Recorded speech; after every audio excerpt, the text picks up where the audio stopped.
আসসালামু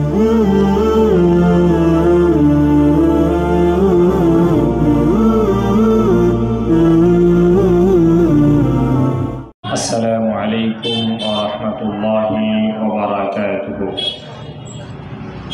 ইন্নাল হামদালিল্লাহ নাহমাদুহু ওয়া নাস্তাঈনুহু ওয়া নাস্তাগফিরুহু ওয়া নাউযু বিল্লাহি মিন শুরুরি আনফুসিনা ওয়া মিন সাইয়্যাতি আ'মালিনা মান ইয়াহদিহিল্লাহু ফালা মুদিল্লা লাহু ওয়া মান ইউদ্লিল ফালা হাদিয়া লাহু وأشهد أن لا إله إلا الله وحده لا شريك له وأشهد أن محمدا عبده ورسوله أما بعد فأعوذ بالله من الشيطان الرجيم شهر رمضان الذي أنزل فيه القرآن هدى للناس وبينات من الهدى والفرقان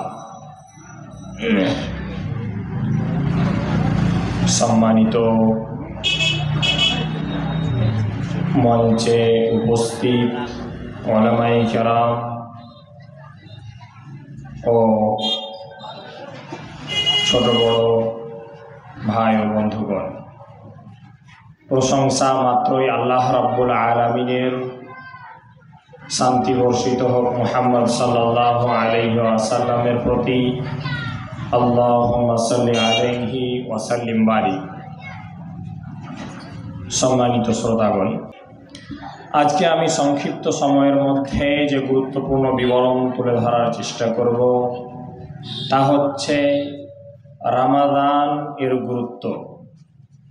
সত্যি বলতে যে রমাদান আমাদের কাছে এত দামি, এত মহামান্বিত, এত এক্সপেন্সিভ হওয়ার পিছনে কারণ কি? রমজানকে আল্লাহ রাব্বুল আলামিন দামি বলছেন, আল্লাহর রাসূল সাল্লাল্লাহু আলাইহি ওয়াসাল্লাম দামি বলছেন, সাহাবায়ে কেরাম রমজানকে দামি মনে করে আমল করছেন। সকল মানুষ যেন রমজান দামি হওয়ার সাক্ষ্য দিচ্ছে। তবে আসলেই কেন? এই রমজানের আসল রহস্য কি? যদি আমরা এ নিয়ে পবিত্র কোরআন সূরা আল বাকারার মধ্যে দৃষ্টিপাত করি তাহলে আমাদের কাছে স্পষ্ট হয় যে আল্লাহ রাব্বুল আলামিন রমজান এত উন্নত করেছেন। তো এর পিছনে কারণ কি? যে আল্লাহ রাব্বুল আলামিন বলছেন যে শাহরু রমাদান আল্লাযী উনজিলা ফীহিল কুরআন, যে রমজান মাস এমন মাস, রমজান এত দামি মাস, এত মহামান্বিত মাস। কেন? যে আল্লাযী উনজিলা ফীহিল কুরআন, এই মাসে আল্লাহ কোরআনকে অবতীর্ণ করেছেন। তো কোরআন অবতীর্ণ হওয়ার জন্য আল্লাহ রাব্বুল আলামিনের কাছে সবথেকে বেশি প্রিয় এই রমজান মাস। সম্মানিত শ্রোতাগণ, তাহলে আমাদেরকে বুঝতে হবে যে কোরআন আসলে ব্র্যান্ড একটা। কোরআন একটা দামি জিনিস, আর এই দামি জিনিস যখন যেখানে গিয়েছে তখন তাদেরকে আলোকময় করেছে। আপনি যদি কোরআনকে ব্যক্তি জীবনে খুঁজেন তাহলে কোরআনকে সবথেকে পাওয়ারফুল হিসেবে পাবেন। একটা ব্যক্তিকে, একটা মানুষকে সুখময় জীবন যাপন করার জন্য প্রতিটা জিনিস এই কোরআন তাকে উপহার দিয়েছে। আপনি যদি কোরআন নিয়ে দেখেন যে কোরআন যেই রাত্রে অবতীর্ণ হলো ওই রাত্রি দামি হয়ে গেল। আল্লাহ রাব্বুল আলামিন বলে বসলেন যে খায়রুম মিন আলফি শাহর, যে এই রাত্রি এত দামি, এই রাত্রি এত মহামান্বিত যে খায়রুম মিন আলফি শাহর, যে মানে বুঝাতে চাচ্ছেন যে অনেক দামি, এই রাত্রি অনেক দামি। কেন? যে এই রাত্রি কোরআন অবতীর্ণ করা হয়েছে। সম্মানিত শ্রোতাগণ, তাহলে বোঝা যায় যে কোরআন যখন যেখানে গিয়েছে মানুষকে, জায়গাকে, স্থানকে, সময়কে মহামান্বিত করেছে, দামি করেছে। এরপরে যদি আমরা ভাবি যে আমরা জীবন গড়ব কোরআনবিহীন, আমাদের সন্তানদেরকে শিক্ষা দিব কোরআন মুক্ত সিলেবাসে, যেই সিলেবাসে থাকবে না কোরআনের জ্ঞান, যেই সিলেবাসে থাকবে না কোরআনের মূল মেথড, যেই সন্তানগুলো কোরআন শিখতে পারবে না, ওই সন্তান কেমনে সুখময় জীবন যাপন করতে পারে? কেমনে একটা যুবক সুখময় জীবন যাপন করতে পারে? একটা পরিবেশ কেমনে আলোকময় হয়ে উঠতে পারে কোরআনবিহীন? এটা ভাবাই বোকামি, এটা ভাবাই একেবারে অধমের কাজ। যে ভাবলো যে আমার সন্তান বড় হবে কোরআনবিহীন অবস্থায়। তাই আপনাদের অত্র এলাকার মক্তব পরিচালনা হচ্ছে একেবারে নিষ্ঠার সাথে, যে কোরআনকে যে কোনো মূল্যে মানুষের ঘরে ঘরে পৌঁছাতেই হবে। আপনাকে বলি যে ইহুদি খ্রিস্টান আজ তাদের ভ্রান্তির উপরে এতটা কট্টর, তারা ভ্রান্তির উপরে এতটা সচেতন যে তাদের ভ্রান্তির বার্তা যদি প্রতিটা ঘরে ঘরে পৌঁছাতে পারে, তাদের ভ্রান্তির বার্তা যদি প্রতিটা বিছানায় বিছানায় পৌঁছাতে পারে গানের আকারে, মুভির আকারে, তাহলে আমরা সঠিক পথে থাকার পরেও, তাহলে আমরা সঠিক পথ ও পথের উপরে থাকার পরেও এই শাসিত বাণী কোরআনকে প্রতিটা ঘরে ঘরে কেন পৌঁছাতে পারবো না? প্রতিটা বিছানায় বিছানায় কেন কোরআনকে পৌঁছাতে পারছি না? কি রয়েছে আমাদের ব্যর্থতা? প্রতিটা বিবেকবান মুসলমানকে ভাবা দরকার। সম্মানিত শ্রোতাগণ, আমি বুঝাতে চাচ্ছি যে কোরআন এত মহামান্বিত হতে হতে হতে রমজান মাসে কোরআন অবতীর্ণ হলো। তো এই রমজান, পুরো রমজানকে কল্যাণময় করে দিলেন। এখানে আরো একটি কথা উল্লেখ করি যে একদল মানুষ বেদাত পরিচালনা করার জন্য, রাসূলকে অপমান করার জন্য দিন রাত লেগে আছে। তাদেরই একদল বলে যে রমজান 3 ভাগে বিভক্ত, এক ভাগ হলো মাগফিরাতের, এক ভাগ হলো রহমতের, আরেক ভাগ হলো জাহান্নাম থেকে বাঁচার। নাউজুবিল্লাহ, এরকম কোন হাদিস শাস্ত্র পাওয়া যায় না। তাহলে আমাদেরকে বুঝতে হবে যে রমজান এর পুরো মাস কল্যাণময়, পুরো মাসে বরকত নিহিত। যে রমজানকে মূল্যায়ন করতে পারবে সে নিশ্চিত সফলতার শীর্ষে পৌঁছাবে। এই বিশ্বাস, এই আকীদা, এই মানহাজ লালন করতে হবে। সম্মানিত শ্রোতাগণ, এবার যদি আমরা রমজান শব্দের শাব্দিক অর্থ নিয়ে বিশ্লেষণ করি, তাহলে স্পষ্ট হয় যে রমজান শব্দের অর্থই হলো জ্বলিয়ে দেওয়া, ছাই করে দেওয়া, আগুন দিয়ে পুড়িয়ে দেওয়া। তো এই শব্দ কোথাও না কোথাও বলতে চাইছে, ওহে যুবক, তুমি যে 11 মাস ধরে পাপ করেছ, তোমার যে পাপ সীমা ছাড়িয়ে গিয়েছে। ওহে বোন, তোমার যে নগ্নতার ফলে হাজারো পুরুষ আজ জাহান্নামমুখী হয়েছে, তোমার রিলস বানানোর কারণে হাজারো যুবক আজ জান্নাত হারিয়েছে। এরকম নগণ্য ভয়ঙ্কর অন্যায় করে বসেছ। এই শব্দই বলতে চাইছে, এসো রমজানকে মূল্যায়ন করো, রমজানকে লালন করো। আমি রমজান বলছি তোমার সব পাপকে ক্ষমা করে দেব। আমি রমজান বলছি তোমার সকল পাপকে পুড়িয়ে দেব। তাহলে বোঝা যায় যে রমজান আমাদের কাছে এসেছে পাপ মোচন করাতে। রমজান আমাদের কাছে এসেছে মানুষকে সুখময় জীবন দিতে। এই ব্যাপারে ইবনুল কাইয়িম রাহিমাহুল্লাহ জাদুল মাআদের মধ্যে স্পষ্ট করেছেন যে শাহরুর রমাদান, রমাদান মাস হলো শাহরু তারবিয়াতিন খাসা, একটা পরিশিক্ষণের মাস। রমজান মাস হলো বিশেষভাবে প্রশিক্ষণ নেওয়ার মাস।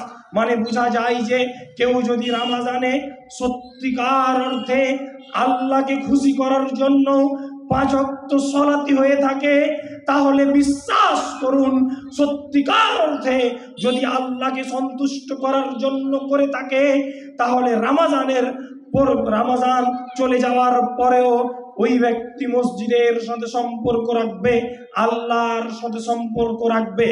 মানে বোঝা যায় যে রমজান মানুষকে প্রশিক্ষণ দিতে এসেছে।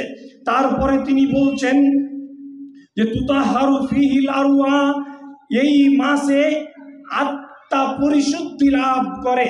যেই আত্মা, আপনারা কি বিশ্বাস করেন যেই আত্মা কালো হয়ে যায়, এই আত্মা অসুখ হয়ে যায়, এই আত্মা রোগে আক্রান্ত হয়?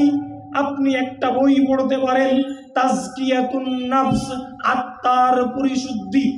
তো ওই বইয়ে স্পষ্ট করতে পারবেন যে এই আত্মা মরে মানুষ যখন গুনাহ করে, আর এই আত্মা আবার জীবিত হয় যখন মানুষ নেকি করে। তাহলে বোঝা যায় যে রমজান মাস এসেছে ওই পুরা নোংরা আত্মাগুলোকে পবিত্র করতে। যেই আত্মা মসজিদ চিনেনি, যেই আত্মা রাসূল চিনেনি, যেই আত্মা আদর্শ চিনেনি, ওই সমস্ত আত্মাকে আল্লাহর এই রমজান মাস তাদেরকে পরিশুদ্ধ করতে এসেছে। তারপরে তিনি বলছেন ওয়াতুজবাতু ফীহিন নুফুস, যে এই মাস হলো নফসকে, আত্মাকে নিয়ন্ত্রণ করার মাস। কেমনে নিয়ন্ত্রণ হয়? তো একটা কথা মনে রাখতে হবে যে এই আত্মাকে পথভ্রষ্ট করে শয়তান, আর শয়তান মানুষের রগে রগে দৌড়ায়। তো শয়তানের বিরুদ্ধে যুদ্ধ করতে হবে, দিয়ে এই আত্মাকে নিয়ন্ত্রণে করতে হবে। কেমনে? যখন মানুষ রোজা রাখবে তখন তার রগ সংকুচিত হয়ে যাবে, তার রক্ত প্রবাহের জায়গা সংকুচিত হয়ে যাবে, ফলে শয়তান দৌড়াদৌড়ি কম করতে পারবে। এক পর্যায়ে এই নফসকে নিয়ন্ত্রণে করা যাবে শয়তানের সাথে যুদ্ধ করে। তারপরে তিনি বলছেন ওয়ায়াজদাদু ফীহিল আবদু তাকওয়া, এই মাস এমন মাস যেই মাসে মানুষ তাকওয়া অর্জন করে। যেই মাসে আপনি যদি সাহাবায়ে কেরামদের জীবনী নেন, তাহলে তারা রমজানকে এত বেশি মূল্যায়ন করতেন, তাহলে তারা রমজানকে এত বেশি মূল্যায়ন করতেন যে রমজান আসার আগের মাস যে শাবান মাস, এই মাসকে তারা মূল্যায়ন করতেন। এক পর্যায়ে মূল্যায়ন করতে করতে করতে তারা কেমনে মূল্যায়ন করত? কোরআন পাঠের মাধ্যমে, কোরআন বুঝার মাধ্যমে। এই জন্য যে তারা জানতেন যে রমজান যে আজ বরকতময়, রমজান যে আজ কল্যাণময়, একমাত্র কোরআনের জন্য। তো তারা কোরআন বেশি বেশি পাঠ করতেন। এক পর্যায়ে শাহরু শাবান, যে শাবান মাস, এই মাসের নাম দেওয়া হতো শাহরুল কুররা। আপনি ইবনে রাজাবের বই লাতাইফুল মাআরিফ পড়ে দেখেন, এই মাসের নাম দেওয়া হতো শাহরুল কুররা, কারীদের মাস, কোরআন পাঠকারীদের মাস, কোরআন তেলাওয়াতকারীদের মাস। এরকম ভাবে সাহাবায়ে কেরাম প্রস্তুতি নিতেন রমজানকে মূল্যায়ন করার জন্য। এবার আপনাকে বলি যে আপনি রমজানকে মূল্যায়ন করতে এসেছেন, সত্যি এসেছেন, তবে আপনার মূল্যায়ন সাহাবার মূল্যায়নের মধ্যে আসমান জমিনের পার্থক্য। আপনি মূল্যায়ন করতে এসেছেন রমজানকে ডাল, ছোলা, বিস্কিট, খেজুর কেনার মাধ্যমে। আপনি রমজানকে মূল্যায়ন করতে এসেছেন ফ্যামিলি, প্রতিটা পার্সন এক কালারের পোশাকের মাধ্যমে। আপনি রমজানকে মূল্যায়ন করতে এসেছেন মসজিদ কালার করতে হবে, মসজিদে এসি বসাতে হবে, কাঁচ লাগাতে হবে, ঝাড়ুদার রাখতে হবে। এর মাধ্যমে আপনিও রমজানকে মূল্যায়ন করতে এসেছেন। তবে আসল মূল্যায়নের দিকে আপনার কোনো সম্পর্ক নেই, আপনার দৃষ্টি ওই দিকে নেই। মূলত রমজানকে যদি সত্যিকার অর্থে মূল্যায়ন করতে চান, রমজানকে যদি প্রকৃত অর্থে লালন করতে চান, মূল্যায়ন করতে চান, তাহলে কোরআনের কোনো বিকল্প নেই, গুনাহ পরিত্যাগের কোনো বিকল্প নেই। সম্মানিত শ্রোতাগণ, আর মাত্র কয়েকটি দলিল উপস্থাপন করে আমি এখান থেকে বিদায় নিব। এবার বলি যে রমজান কেন এসেছে আমাদের কাছে। ইবনুল কাইয়িম রাহিমাহুল্লাহ বললেন যে মানুষ তাকওয়াবান হবে, এই জন্য রমজান আমাদের কাছে এসেছে। এবার যদি আমরা সূরা বাকারা পড়ে দেখি তো আল্লাহ রাব্বুল আলামিন বলছেন, ইয়া আইয়ুহাল্লাযীনা আমানু কুতিবা আলাইকুমুস সিয়াম, ওহে ঈমানদার, তোমাদের প্রতি এই সিয়ামকে ফরজ করে দেওয়া হয়েছে। এই জন্য কেন? যে লাআল্লাকুম তাত্তাকুন, যে তোমরা পরহেজগার হতে পারো, তাকওয়াবান হতে পারো। তো বোঝা যায় রমজান আসার মূল লক্ষ্য হচ্ছে যে আল্লাহ যে মানুষকে ভালোবাসে, এই জন্য আল্লাহ সকল মানুষকে চায়। একজন গুনাহগার যে কোনোদিন সালাত আদায় করে না, একজন মদ পানকারী, একজন নেশাখোর, একজন জুয়াখোর, সকল ব্যক্তির ব্যাপারে আল্লাহ চায় যে এই বান্দা জান্নাতি হোক। এই জন্য এই রমজান উপহার স্বরূপ এসেছে, যাতে তারা তাকওয়া অর্জন করে, আল্লাহর কাছে ফিরে যায়, আল্লাহর ভীতি প্রদর্শন করে। সম্মানিত শ্রোতাগণ, বুখারীর ও মুসলিমের একটি হাদিস, যেই হাদিসের মধ্যে রাসূল সাল্লাল্লাহু আলাইহি ওয়াসাল্লাম বলছেন যে ইযা জা রমাদান, যখন রমাদান চলে আসে, ফুতিহাত আবওয়াবুল জান্নাহ, জান্নাতের দরজা সমূহকে খুলে দেওয়া হয়। আপনাকে বলি যে রমজান আসার জন্য আল্লাহ রাব্বুল আলামিন কিছু প্রস্তুতি নেন। তার একটা প্রস্তুতি হচ্ছে আল্লাহর দয়া, জান্নাতের দরজা ওপেন করে দেওয়া। আরেকটা প্রস্তুতি হচ্ছে যে আসমান, আমার মাথার উপরে যে আসমান আছে, 7 আসমানের দরজাকে আল্লাহ খুলে দেন। কেন? যে রমজান আসছে, রমজানকে মূল্যায়ন করার জন্য। আপনাদের এলাকায় যখন একজন এমপি, একজন মন্ত্রী আসে, তখন যেমন আপনারা লাল গালিচা বিছিয়ে দেন তাকে মূল্যায়ন করার জন্য, ঠিক তেমনি আল্লাহ রমজানকে মূল্যায়ন করছে। কিসের মাধ্যমে? তার সৃষ্টি জগতের পরিবর্তন ঘটিয়ে জান্নাতের দরজাকে খুলে দিলেন। কেন? যে রমজান এসেছে। আসমানের দরজা খুলে দিলেন কেন? যে রমজান এসেছে। তারপরে রাসূল সাল্লাল্লাহু আলাইহি ওয়াসাল্লাম বলছেন যে সুফিদাতিশ শায়াতিন, যে শয়তানদেরকে আল্লাহ বেঁধে দিলেন। কেন? রমজান এসেছে। শয়তান যেন নতুনভাবে কাউকে পথভ্রষ্ট না করতে পারে, কাউকে যেন ভয়ঙ্কর পথের উপরে না নিয়ে যেতে পারে। এই জন্য আল্লাহর দয়া কি করলেন? দয়া দেখিয়ে যে এই শয়তানকে বেঁধে দিলেন, যে এই বান্দাকে আর পথভ্রষ্ট করা চলবে না, কারণ এটা রমজান মাস। আরো কি? আল্লাহ রাব্বুল আলামিনের রাসূল বলছেন ওয়াগুল্লিকাত আবওয়াবুল জাহান্নাম, এবং জাহান্নামের দরজাগুলোকে বন্ধ করে দেন। সম্মানিত শ্রোতাগণ, তবে আপনার কি মনে হয় যে আল্লাহ রাব্বুল আলামিন এত প্রস্তুতি নিচ্ছেন আর আপনার একবার বিবেক নড়ল না? আপনি যেই বিড়িখোর থেকে গেলেন, আপনি যেই সুদখোর থেকে গেলেন, আপনি যে সালাত আদায় করেন না ওইরকম ভাবেই থেকে গেলেন, অথচ রমজান আপনার দ্বার প্রান্তে, আপনার ঘরের দরজায় দাঁড়িয়ে রমজান। আল্লাহ রাব্বুল আলামিন যে এই অপরচুনিটি আপনাকে দিয়েছে, কিয়ামতের মাঠে যখন জিজ্ঞাসা করা হবে যে আমি যে নিয়ামত দিয়েছিলাম, এই নিয়ামতকে মূল্যায়ন কেন করনি, তখন আপনি কি উত্তর দিবেন? আপনার ছেলেটা যে সালাত আদায় করে না, অথচ রমজান আপনার দরজায়।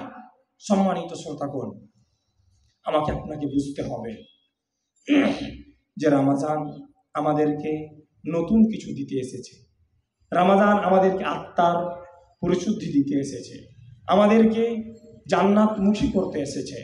এই জন্য দিন রাত কল্যাণের দিকে এগিয়ে যেতে হবে, গুনাহ ত্যাগ করতে হবে, কোরআন শিখার দিকে এগিয়ে আসতে হবে। আমাকে আশ্চর্য কি লাগে জানেন? যে যখন দেখি যে সাহাবায়ে কেরাম রমজান নে কি করেছেন, দেখবেন যে বদর যুদ্ধ রামাজানে, দেখবেন ফাতা মাক্কা রামাজানে, বড় বড় বিজয় রামাজানে। কিন্তু আমরা কি করলাম?